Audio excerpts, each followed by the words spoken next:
Good morning, guys. I think I'm just going to speak. I don't know if I'm going to pull any tarot. Okay.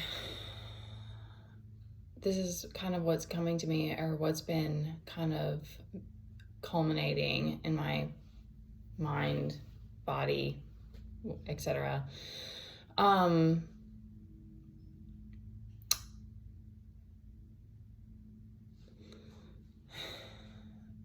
One of the guys that I worked with, he was the first person, man, but person probably, who spoke about how men, or the masculine, is meant to honor the feminine.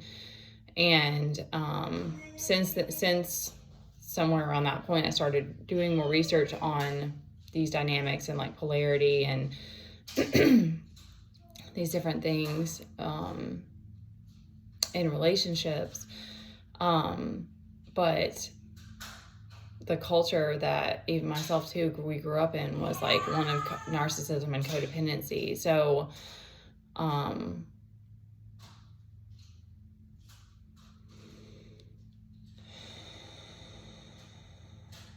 it just makes you see people as, you really, even like men and women, to me, you really just take advantage of having people. It's like you really do just get to this place, you just see people as like, seeing someone as an object, I think is a little bit different, but like,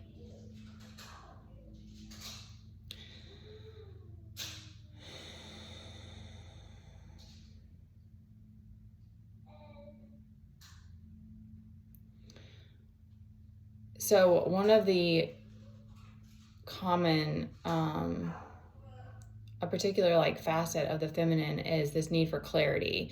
And so this becomes interesting in a relationship with men, because again, like, most of us grew up in an environment and a climate where it's like you brush things under the rug, or you maybe even got the idea, like the belief that you shouldn't share certain things about you because you want to protect her from that. And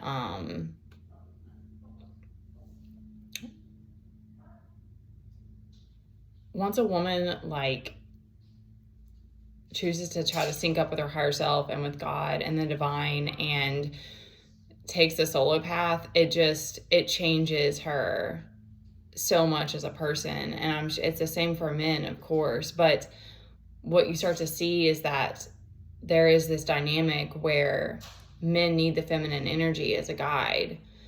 And it's not that women don't need men, we need each other, but when a woman is seeking God as like her masculine guide, as her leader, then that becomes like her motivation in life.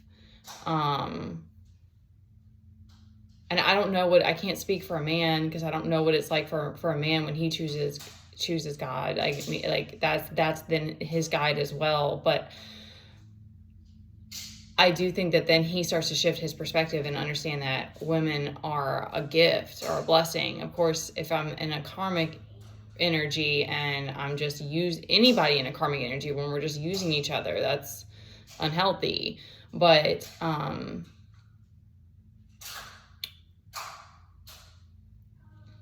in some way or another, a woman essentially becomes a healer. And again, men can be healers as well. But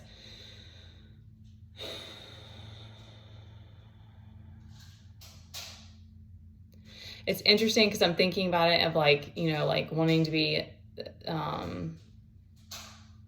there is this need for like adoration and like affection and being doted on. And it's something about the feminine energy where it's like, it opens us more when we feel appreciated, honored, and treated like we're special. Like every woman really wants that. She really wants to be treated like she's special. But then if we're staying in these lower vibrational states, we're just playing games with each other.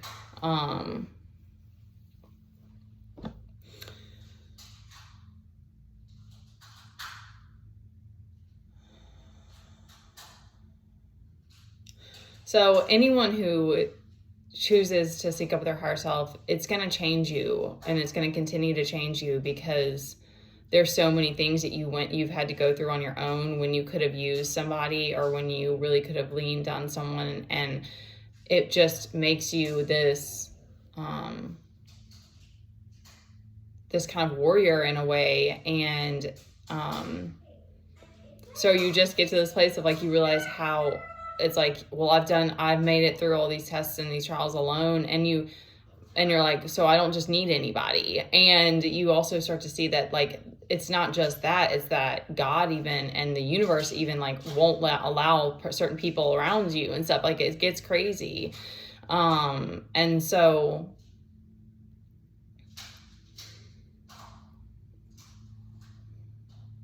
I don't think it's like we have to treat each other like kings and queens all the time, because I don't think that's healthy. And I think we all have to be able to, like, have this degree of comfort around each other and stuff. But there's something to be said about the way that we approach things, and the energy and the intention that you bring. And a woman needing, in the feminine, and a woman needing to feel safe. So there's so much about that clarity, and there's things about that when you are in a relationship, I imagine, continue to be hard, because your programming is telling you one thing, but your heart, needing to continue to open, needs to be able to, like, push through and, like, stand in those uncomfortable spaces and do the uncomfortable things. So I don't really have words of solace for, like, how to get through, like, times of being on your own, because it is hard. That's not even the right word. But it will teach you things that being around others never could. And when we play victim and we feel sorry for each other, we just stay in that state. We never get out of it. That's why you feel stuck, because you all, like, you're not, but mentally you feel like you are, because that person's not empowering you. They're not standing strong. Like, no, you're powerful. Like, snap out of it, like and we need to cry, of course. Like, you need to have your emotions, but the more that you cry and get it out and you move through it, the more you realize that emotions are these guides for us, and these like kind of like blockages that need to get out, but not this thing to stay stuck in, not this thing to wallow in. And your body is this vessel that can transmute that. So it's you can just take breath work and move it through your body, and then you might get some clarity. Or I don't, but like, when we don't attach a story to it every time we feel something, and like looking at life like, the things that I have or I don't have, when we focus on those things and we stay stuck in lack. So the beauty and the blessing in being in sort of any type of isolation is that you realize that this was always about you wanting to be in purpose, and that having a relationship is a blessing, but you really wanted purpose. Like, if you are on, and I'm accepting now that this whole twin flame thing, because I've had lots and lots of things come to me now, but if you chose to be, like, say thank you to the universe for that. And of course, it's at the same time, it's accepting that you chose a really crazy ride, like a really intense one. But your soul wanted purpose. Your soul wanted something bigger. Your soul wanted to bring something. And I truly believe that we can unlock different things, and possibly from previous lifetimes and stuff like that, because I know that. I know because I've had things come to me, and I didn't question where it came from, but I know that that was information that needed to be brought back to reality. So you realize how much of a motivation that is, because this world is such a prison planet in so many ways, and it does want to always pull us back down into lack and these different things. Oh shoot, there's something else I was gonna say. yeah, I mean, having to do things like kind of disconnect from the people that were closest to you and like family and stuff like that, when you realize that there's a part of you that's almost, it is kind of selfish in a way, in that regard of like, especially if you've also, I don't think selfish is the right word, but it's just kind of the way it is. It's like if you've also felt like you don't connect to many people around you, you've always been very like internal. You've always felt kind of like had parts of you that you didn't really share, probably maybe with anyone or with a lot of people. And so that is all, and to me, another indication that's like what you truly want here is to bring is maybe you came from another planet or another place to like bring information here. And I know that like, yeah, kind of alien like, and I mean, I know that that's, those terms and stuff like that are weird, but it helps you to like embrace the journey, and to realize that so many things here are really gifts and that we need to be grateful for them. 1111, not that matters. I don't know why I even say the numbers.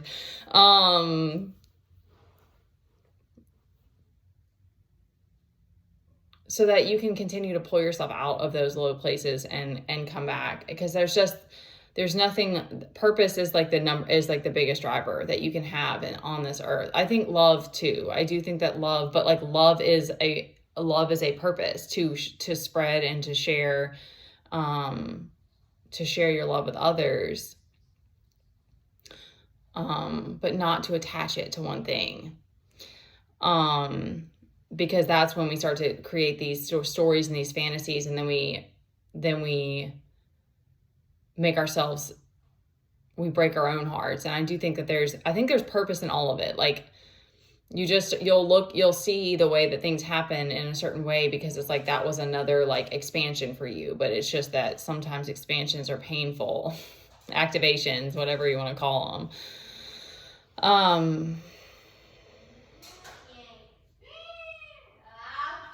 So I wanted to speak that because I think that it's always going to be this dance, and it's always going to be hard to a degree for a man and a woman to understand each other and why we are the way that we are. But a woman will continue to be that guide for you. And that's why we want to be honored and respected, because it's like we're constantly looking up. Again, this is if you've chosen to awaken and,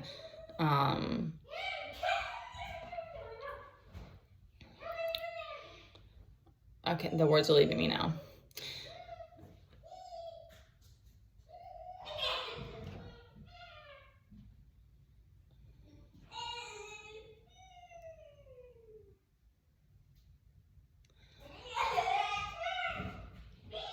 So the way that we approach each other is important, and to remember that, you know, it's ultimately going to be radical responsibility. It's like we are responsible for our own selves and our own healing, and we can be safe spaces for each other, but you have to cultivate that first. And I think that that's one of the things that for a man is hard, because he wants to appease the feminine, but so it's like, it's painful when she's not happy, you know, it's painful when she gets mad at you, but you have to, if you can start to try to like alter, or I mean, I can't tell you how to change your mind, but like you can try to understand that,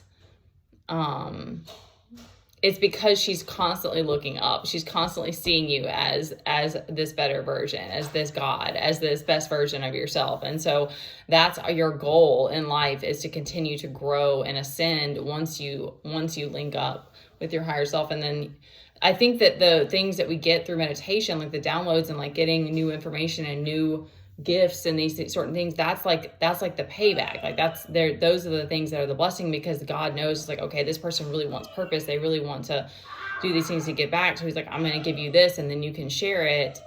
I don't know. That's just kind of my take on it. And then you still have to deal with the fact that there's people that aren't going to like it. But the more, to me, it's more like you get more and more focused. Like, especially if like when something negative happens, if you take it, it's like, okay, this is a lesson. It's like you get stronger, you get more confidence, you get more centered on like, what am I doing here and why? And you realize how much of a blessing that is. Like, that's the biggest blessing that you can be given, because you don't actually want to be stuck. Your soul didn't come here because to just have a family, or to just make money, or to just whatever. So to just do the human thing. There we go. Think of the right words. And so then you do have to be open to like these in between times where you're still kind of trying to navigate it and figure it out. And there is those feelings of being lost and stuff like that. But being able to give back to the world and leave a legacy and help others and help other people out of lack, and like those are like the greatest gifts that we can be given. And we have to just accept that this is there. I do believe that it's abundance, but it's like we can't have it all the time. We like that. It's not like it's duality. It's the more I think that we are in gratitude and we're open and we appreciate, the more that I think that we can do and that we can hold and we can have. But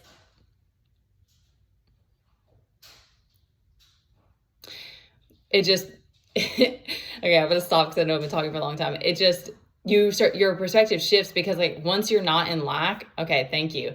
Once you're not in lack anymore, because like, anyways, okay, I don't want to give personal examples. Once you're not in lack, you realize that it doesn't matter. All those other things don't matter. It's like, I don't have to have all these people. I don't have to have all these things. Like, I don't know. It just always comes back to purpose to me, because it's like, there's lots of things I would still love to experience and stuff, but like, there's something that's so grounding about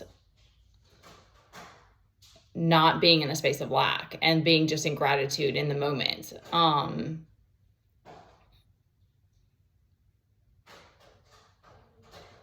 Okay, I can't think that's where it's stopping for me. So, love you guys. Let's try to just appreciate each other and what we have right now. And remember that everything is a gift. It's always going to be teaching you something. Even the really hard relationships that we've had, once you start to get further and further away from it, and you can look back, you can realize that there was a lot of lessons there. And we're accountable for the times that we stayed in something for longer than we should have. Like, that's not somebody else's fault, but it could have been that was for a greater purpose. And that teaches you. You're always learning. Your soul is always learning through what it's going through. Okay, I'm gonna stop there. Love you guys.